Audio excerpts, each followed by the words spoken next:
So, hi, can you tell us your name? Leameana. Okay, let me make sure this is off. Okay.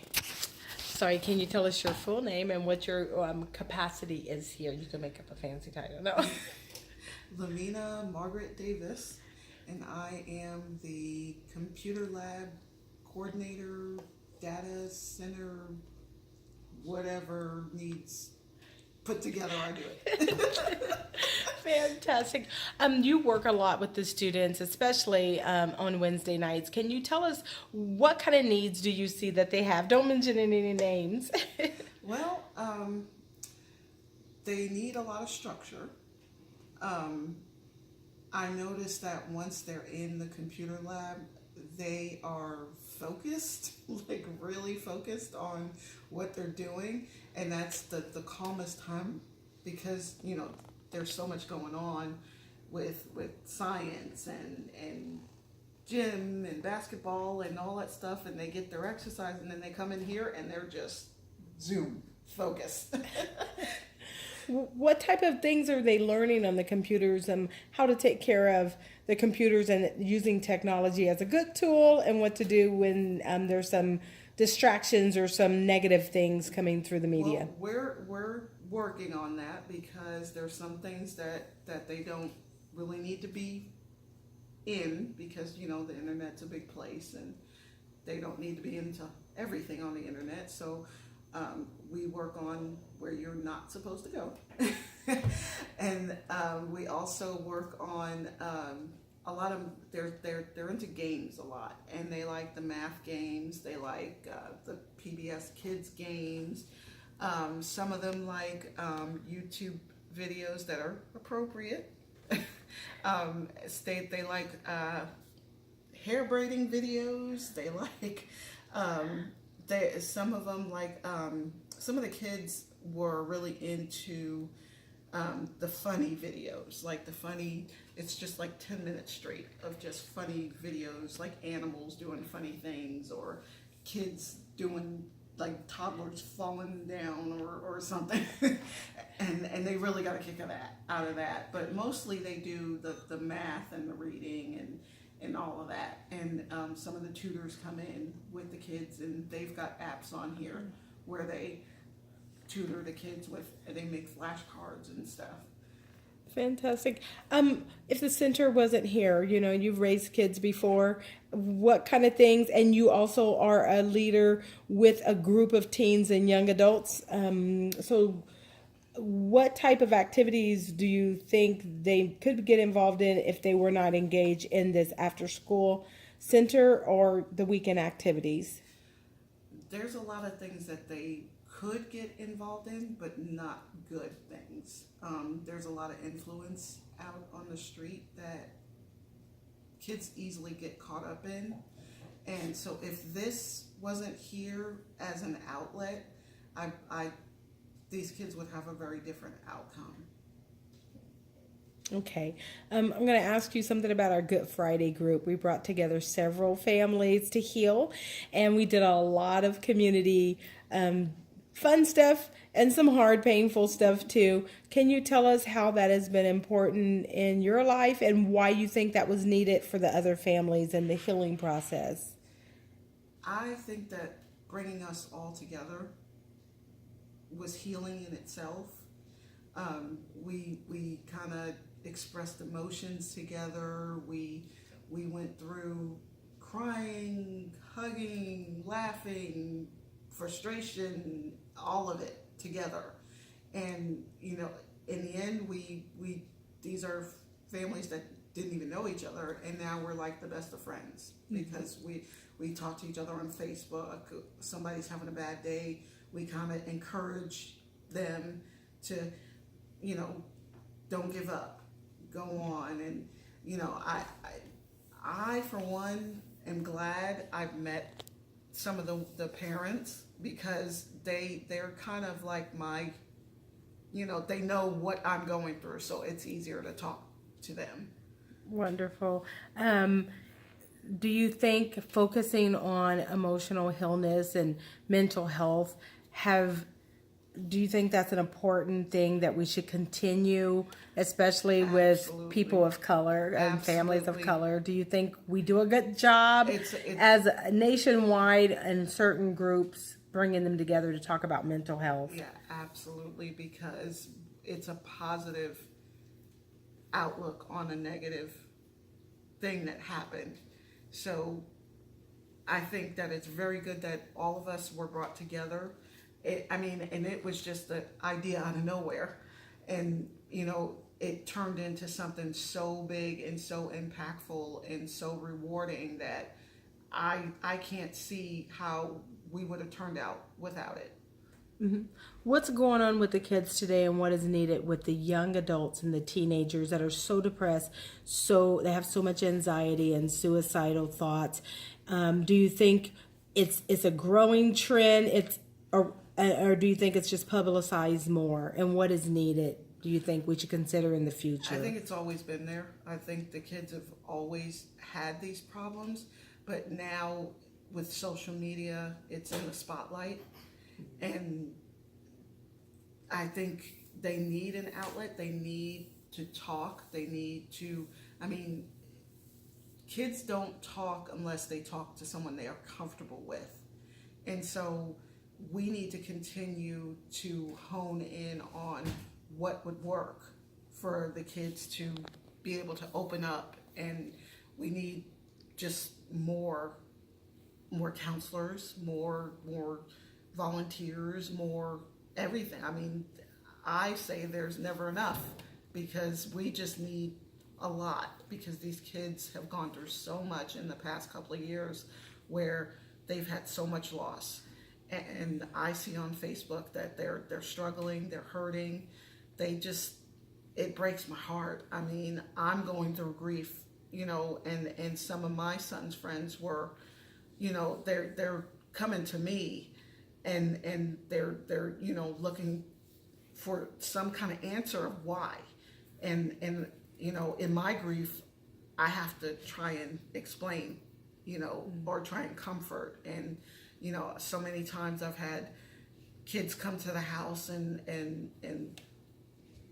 they talk about my son, and we just sit and talk for a long time, just talking and reminiscing. It'll be reminiscing, and then all of a sudden it'll switch to them. What are they doing? What are they planning on doing? And then that's where I can use my platform and kind of encourage them to keep going to school, keep doing it, stay out of trouble. Just if you need a place to lay your head at night, I got a couch. Or it's just they need that reassurance, and sometimes they're not getting it. And programs like this, and parents and community that understand and are willing to reach out, that's what they need. Good. My last question is going to be, many people don't know what you do in your professional role, but they also don't know that you have overcome great odds. So you're a great role model for them. But can you talk about how important it is to be a role model in spite of your challenges, and some of the things you have to overcome that they think it may just be easy for you? Oh no.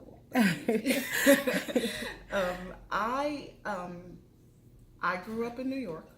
I wouldn't say I was middle class. We were poor. I was born with a disability. I'm legally blind. I was told most of my life that you'd spend the rest of your life on Social Security, SSI, because you can't see well enough to have a job or anything like that. And for a while I believed it. And I, lived on SSI in the projects in New York, mother of 3 kids. And then one day there was a family that lived above us. And single mom, brother lived with her. He sold drugs, and he had a gun in the house. Kids got a hold of the gun, and it went off, shooting one of the kids, and the kid didn't survive. that's traumatic in itself. And I hurt for the mother, because at that time I couldn't imagine. But my thought immediately went to, what if he pointed that gun down? I'm right below them. I have my 3 kids here, and they're playing with a gun, and it went off. That bullet could have ricocheted or anything and got one of my kids or me. So that was my turning point, and I made up in my mind that I had to get out of there. I had to provide better for my kids. It was an easy decision. Long story short, I made it. I had a friend who helped me, made it here to Missouri, and I decided I was going to go to school, got my GED. Once I got my GED, I tried to go to voc rehab, and they said that because of your vision, you probably can't do much. No, don't tell me that. So every time someone told me, because of your vision, you can't do, I had to prove them wrong. They told me I couldn't get my CNA license, and so I did it without them. And then they told me I couldn't go to college for what I wanted to go. So I got 2 degrees. I think that I wasn't going to use my childhood or my disability or my rough life or anything like that. I wasn't going to use it as a crutch. I was going to pull myself up and just do what I needed to do to achieve my goals. And I have this no excuses attitude where, if I want to do something, I'm going to work at it until it's done. So I went to school. First, I got an associate's degree. I just graduated in 2016 with a bachelor's degree. I started as a CNA, and now I'm a medical coder. And now I'm going to school for my master's degree. I must be crazy. But I have this, once I get to a plateau and I've achieved that goal, I think, okay, I'm done and I did it. And then I'm like, no, I need to do more. I need to do something else. And so it's just the way I am. I have to. And I hope some of that rubs off on some of these kids. Yeah. How now is your faith playing a role in how you help the kids find out who they are going to be when they grow up? When I lost my son, I was totally lost in my faith. I had, I went to church when I was a little girl, but I really didn't understand it. And when I lost my son, I turned to God. And for me, that was everything, because I don't think I would have made it without him and just praying and just holding on to my faith, and because it was hard. Sorry.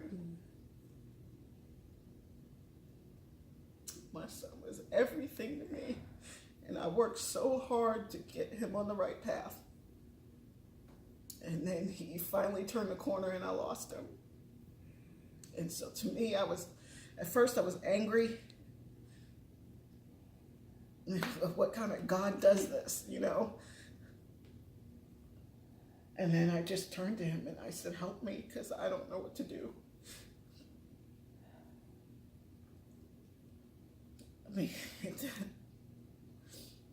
Oh, goodness. We could stop if you want. I'm sorry. It's okay. Oh, man. We can cut that if you want. I need to give you a hug. Like, forget the video. Oh, man. We're gonna Kleenex. Oh my gosh. This is real life. I mean, this ain't nobody else's story, huh? Okay, I'm gonna cut that. We'll recollect. Oh, man. Yeah, if it hadn't been for God, I don't know where I'd be. I don't think I would have made it. Where would I be? He saved you. And there's some people you see a difference from. You and I see how other people are struggling that don't have that foundation. Because you could have turned to anything at that time. Yeah, my family is heavy into alcohol and drugs, and I mean just heavy. It runs deep in my family, and I could have went that way. And you losing your parents early, the devil would have liked to repeat that. Yeah. And you, by turning to God, cut off that death cycle and say, no more. It stops here. And now I'm fighting for my kids to know God. Yeah. Fighting for them. I mean, it's just one thing after another. I mean, as a kid, I lost my parents to drugs. And then, you know, I was raised by my mother's sister who was abusive, and things happened. Bad things happened. And then, you know, I went to live with my father's side, and she was really